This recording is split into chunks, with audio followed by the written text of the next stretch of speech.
Marc Marquez's victory at the 2025 Qatar Grand Prix was not just another number in his already legendary record. It was a statement, a warning to his rivals, and an earthquake moment for Ducati and the Motogp world as a whole. But behind this success lies a story of strategy, internal conflict, and even a threat from within his own garage. What kind of threat came from inside Marc Marquez's garage? Let's discuss it. The race was played out over 22 tense laps, and from the moment the lights went out, the drama began. Marquez, who started from pole position, managed to grab the whole shot, but the crucial moment came in turn 1.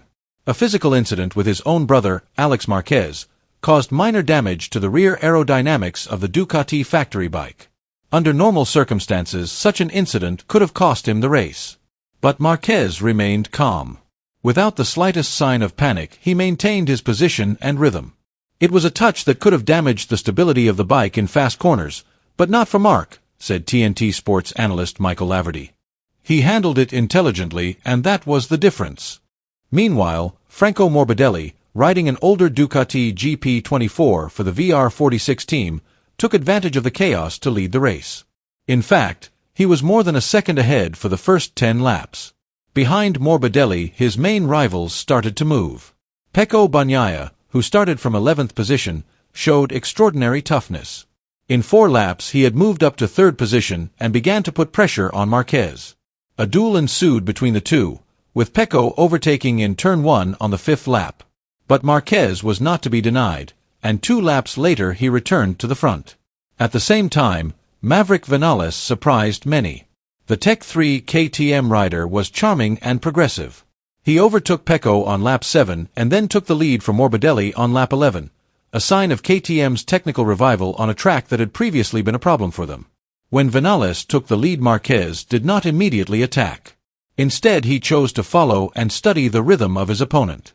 A strategy that showed maturity and a full understanding of tire management and the pressure of the race. Marc seemed comfortable shadowing, said Sylvain Gintoli. He knew that Vinales would make a mistake. Sure enough. In turn 6, with 7 laps to go, Vinales went wide. Marquez wasted no time, immediately cutting inside and taking the lead. After that he accelerated his rhythm, cut the slipstream and built an unassailable lead. He crossed the line 1.8 seconds ahead of Vinales. Pecco Bagnaia, despite starting the race with a very impressive performance, began to lose grip on the rear tire in the second half of the race.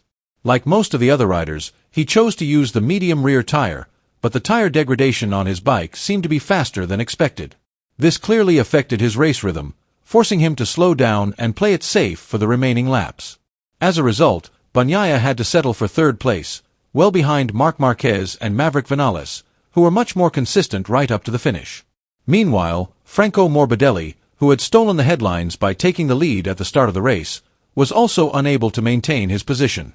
He had to admit the strength of his opponent after experiencing a drop in performance due to premature tire wear and a bike setup that did not seem solid enough to maintain a high rhythm until the final lap.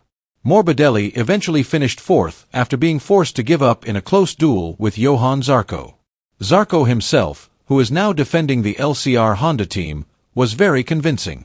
He put in one of his best performances in recent years, with an aggressiveness and consistency that saw him finish 5th.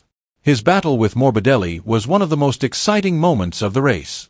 No less impressive was Ducati rookie Fermin Aldeguer, who stole the show with an exceptional performance. Under pressure and with high expectations as a young rider tipped as a future star, Aldeguer showed maturity in managing race rhythm and strategy. His 6th-place finish was a commendable performance and proved why Ducati have placed their full faith in him as one of the foundations of the team's future. Unfortunately, Maverick Vinales' podium position is still not completely secure. A post-race investigation has revealed allegations that Vinales' bike was underinflated. If the investigation proves the violation, Vinales could face a 16-second time penalty, which would drop him from 2nd to 15th. This change is sure to have a major impact on the provisional championship standings, especially in the race for the title. Meanwhile, Alex Marquez also suffered a less fortunate fate. He was given a long lap penalty for an incident with Fabio Di Giannantonio in the corner on the 3rd lap. The penalty cost Alex a lot of time and he had to settle for 7th place. With this result, his impressive record of 100% podiums since the beginning of the season came to an end. After the race, the media spotlight was on Ducati. Not just because of Marc Marquez's brilliant victory, but because the wind seemed to be shifting in the team's internal dynamics. Marquez, who only joined the team this season, was the spearhead of the team's performance. No longer Francesco Bagnaia, aka Pecco, the reigning champion. In an interview with TNT Sports, Ducati team manager Davide Tardozzi made a comment that caught our attention. "I see the results of the hard work that Ducati has built over the years, and now I see that our sporting choices were very correct," he said proudly.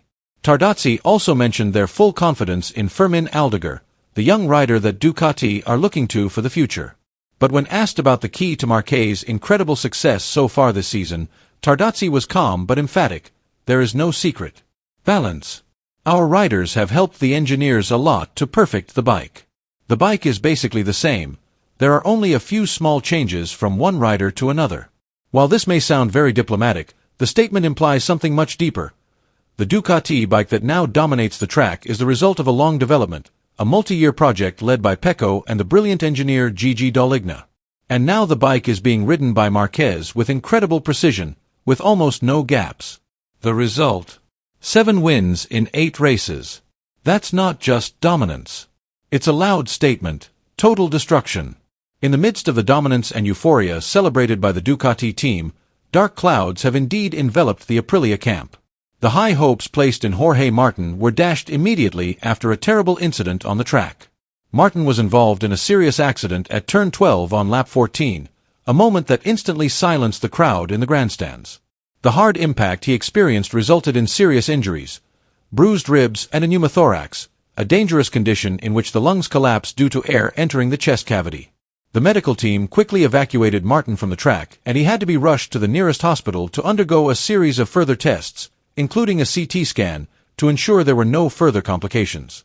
This news is clearly a major blow for Aprilia, who have been struggling to maintain momentum in this competitive season. The absence of Martin, who was expected to be Aprilia's main driving force this year, adds to the long list of problems plaguing the team. In the same race, Marco Bezzecchi, Aprilia's only rider to finish the race, could only secure 10th place, more than 14 seconds behind Marc Marquez.